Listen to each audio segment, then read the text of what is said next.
This game was crazy. All right, this game was crazy. In the first half, the Indiana Fever looked amazing. They were hot, on fire. I could have sworn their jerseys was on fire the way that they were balling. Yo, when I say they were shooting the lights out, let's give it up for Lexi. In that first quarter, it was Lexi's game. Can I get a whole yeah? That's what was going on in that first quarter, fam. And she was just completely... The Indiana Fever just wasted a miracle. With their roster completely decimated by 6 injuries, a forgotten player named Lexi Hull stepped up and delivered the game of her life. But her heroic effort was completely erased by a shocking team-wide collapse, a meltdown that exposed a fatal flaw that has nothing to do with who's on the court. This is the story of how one player's career night revealed the real reason the Fever are falling apart. Set at 164.5 as Lexi Hull dials up a 3. Before the game against Minnesota even tipped off, the Indiana Fever were already on life support. This wasn't just a team missing a player or two, this was a roster that had been systematically dismantled. Their superstar, Caitlin Clark, was out, Sophie Cunningham and Sydney Colson. 2 critical rotation pieces were gone with serious knee injuries. Ari McDonald was shut down. Then, just before the game, 2 more players, Chloe Bibby and Odyssey Sims, were added to the casualty list. That's 6 players sidelined, turning their bench into a collection of emergency signings. The team wasn't just wounded, it was a ghost of its former self. But we're right there. So I think we can head into Sunday's game with a little bit of confidence on competing against anybody. With the weight of the world on the Fever's shoulders, Lexi Hull stepped onto the court and played like she had nothing to lose. Often relegated to the background, Hull seized the moment with a vengeance. From the opening possession, she wasn't just taking shots, she was hunting for them. She moved with an aggression fans hadn't seen before, pulling up for threes without hesitation. By halftime, she had already poured in 18 points, single-handedly keeping her depleted team in the game. You could feel the energy shift every time she touched the ball. This wasn't just a player filling a gap, this was a player making a statement. The defense was there. The hustle was there. I liked everything about what was going on in the first quarter. They were just outplaying the Lynx. They looked really good, right? And then we get to that second quarter. The second quarter, I loved how the entire team turned on fire. I mean, they were on fire, scorching, heating it up. But while Hull was setting the court on fire, a familiar shadow was creeping over the Fever. That shadow has a name, the third quarter. For all of Hull's first half brilliance, the Fever walked out of the locker room and completely fell apart. Minnesota outscored them 32-17, flipping the game on its head. The Lynx made adjustments, spreading the floor and attacking relentlessly. The Fever, meanwhile, had no answer. This wasn't a collapse caused by injuries. This was a strategic failure, a recurring nightmare that has fans questioning the leadership on the sideline. For the 5th time in her career as Boston goes backdoor to Hull, working on Williams. Hull gets it. With the game slipping away, Indiana desperately needed its remaining healthy stars to step up. Instead, they disappeared. Aaliyah Boston, the cornerstone of their front court, was a ghost for 3 quarters. She seemed passive, content to drift around the perimeter instead of establishing herself in the paint. She finally woke up in the final minutes, but by then it was far too late. Then there was Natasha Howard, who had a nightmarish performance, committing baffling turnovers. While Kelsey Mitchell fought hard, she was left on an island. Her co-stars were nowhere to be found. Unbelievable third quarter from Stephanie White. Coming out once again, I will never back off of this. If you come out flat in the third quarter, if you give up leads in the third quarter, I'm going to question you as a coach. Because what is it are you doing at halftime? It's clear. What happens is the team that's down goes in, they make adjustments at halftime. They come back out. They apply those adjustments.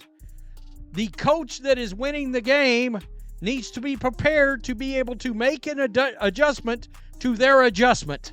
Because the adjustment is coming. No, Stephanie White, no,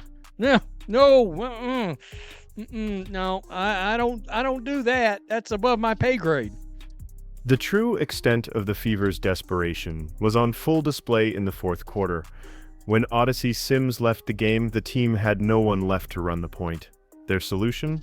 Throw Shea Petty onto the court, a player signed on a hardship contract just days earlier who barely knew the playbook. They were in full-blown survival mode. It was a brutal illustration of just how fragile this roster is. It's a team held together with duct tape and hope, and on this night both began to peel away. While the Fever were scrambling, the Minnesota Lynx were executing a masterclass in how to exploit chaos. Kayla McBride was unstoppable, torching the Fever for 29 points. But the real dagger came from Jessica Shepard, who put on a historic performance with a triple-double, 22 points, 11 rebounds, and 11 assists, completely dominating both Boston and Howard. Shepard looked like the best player on the court, exposing the Fever's front court as slow and unprepared. The Lynx provided a perfect blueprint to attack Indiana with straight-line drives, punish their lazy rotations, and dominate the glass. A loss like this isn't just embarrassing, it has devastating consequences. The Fever are clinging to the edge of the playoff race by a thread. This collapse puts them in a terrifyingly precarious position, and the road ahead is a nightmare. They have to face this same dominant Minnesota team again, on the road. After that, they face a gauntlet of teams like the Seattle Storm and Phoenix Mercury. Without Clark and half their rotation, every single game looks like an uphill battle. The window for their postseason hopes is closing fast.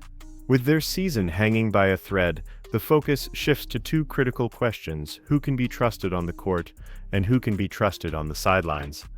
Lexi Hull's 23-point explosion was a revelation. But what happens when the Stars return?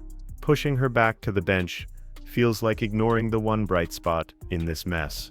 At the same time, the recurring third-quarter meltdowns point to a much bigger problem: coaching. The lack of halftime adjustments from Stephanie White has become a predictable disaster. The blame can no longer fall just on injuries when the same strategic failures happen week after week. And while the coaching deserves scrutiny, the chaos on the floor is amplified by one massive missing piece. Caitlin Clark's absence is about so much more than her 19 points per game. It's about her gravity. When she's on the court, defenses are warped around her, creating wide-open lanes and easy shots for everyone else.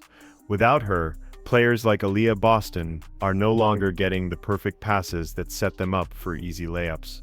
Instead, the offense becomes stagnant, predictable, and easy to defend. The disappearing Stars aren't just playing poorly, they are playing in an offense that has lost its engine. With the offense in disarray, the entire weight of creating shots fell onto one person's shoulders: Kelsey Mitchell. As the last healthy member of the team's original offensive core, she became the sole focus of Minnesota's defense. She was hounded, double-teamed, and forced into tough shots all night long. The fact that she still managed to score 27 points and dish out 5 assists is a testament to her talent and sheer force of will.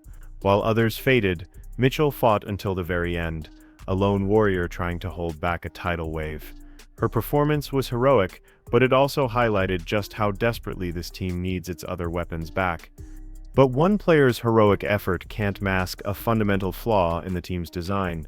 The fact that 6 injuries can completely cripple a professional basketball team raises serious questions about its construction. Why was the bench so thin to begin with? Why is the team forced to rely on last-minute hardship contracts just to field a team? This situation exposes a potential crisis of depth and foresight from the front office. It forces a tough question even when everyone is healthy. Does this roster have the right supporting pieces around its stars to truly contend for a championship? Or are these deeper cracks that one superstar can't fix alone? In the end, one player's heroic night was swallowed whole by a tidal wave of team-wide dysfunction. Lexi Hull's career game should have been a story of triumph. Instead, it became a footnote in a story of a collapse defined by injuries, disappearing stars, and a coaching staff that seems to have no answers. The Indiana Fever are not just losing games, they are losing their grip on a season that once held so much promise.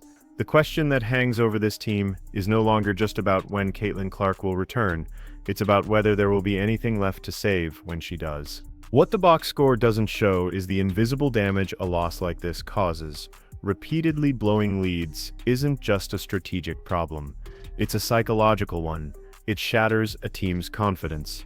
Players start second-guessing themselves. A star like Aaliyah Boston, who looked so passive, might not be lazy, she might be hesitant. afraid of making a mistake in a system that's failing around her. This creates a downward spiral where tentative play leads to more mistakes, which leads to even less confidence. This team isn't just hurt, they are starting to look broken. The narrative surrounding the Indiana Fever is also shifting, and fast. At the start of the season, they were the league's darlings, fueled by the hype of the Caitlin Clark effect. The story was about hope, excitement, and a new era, but now that story is being replaced by a much darker one. The media focus has pivoted to coaching failures, roster flaws, and underperforming stars. Fan frustration is boiling over online, with many pointing fingers directly at the sideline. The team is no longer just fighting opponents. They are fighting a growing public perception that they are a dysfunctional mess. The stakes here are much higher than just one playoff run. This period of chaos could have long-term consequences for the franchise. Is this dysfunctional environment stunting the growth of their young core? A player like Aaliyah Boston needs to be developed, not left to struggle in a broken system. This crisis is a critical test for the entire organization, from the front office to the coaching staff. The decisions they make right now won't just determine the outcome of this season, they will define the trajectory of the entire Caitlin Clark era for years to come.